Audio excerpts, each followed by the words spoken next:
இரவு சாலையில் பேருந்து மெதுவாக நகர்ந்தது. மங்கலான மஞ்சள் விளக்குகள் தூங்கும் பயணிகளின் மேல் அசைந்தன. கிராமம் வரும் வரை குழந்தைகளுக்கு தூக்கம் வரவில்லை. மண்ணாற்றமும் மரவெந்தி புகையின் வாசனையும் காற்றில் கலந்திருந்தது. தொலைவில் சேவல்கள் கூவின. வாசல் அருகே சிறிய சிரிப்புடன் பாட்டி காத்திருந்தார். குளிர்ந்த தண்ணீர் கல்லின் மேல் சிதறியது. காலை சூரிய வெளிச்சத்தில் குழந்தைகள் மெதுவாக சிரித்தார்கள். வீடு முழுவதும் மெதுவாக விழித்துக் கொண்டிருந்தது. சாம்பாரின் வாசனை சிறிய வீட்டை நிரப்பியது. அடுப்பின் மேலிருந்து நீராவி மெதுவாக உயர்ந்தது. வாசல் அருகே குழந்தைகள் அமைதியாக காத்திருந்தனர்.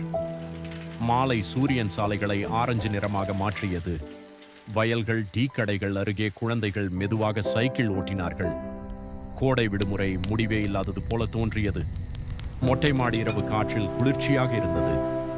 மேகங்களுக்கு நடுவே நட்சத்திரங்களை குழந்தைகள் பார்த்து கொண்டிருந்தனர். சில கோடை நினைவுகள் மனதை ஒருபோதும் விட்டு போகாது. பைகளும் மீண்டும் வாசல் அருகே தயாராக இருந்தன. வீடு முன்பை விட அமைதியாக இருந்தது. பேருந்து மறையும் வரை பாட்டி சிரித்தபடி பார்த்து கொண்டிருந்தார்.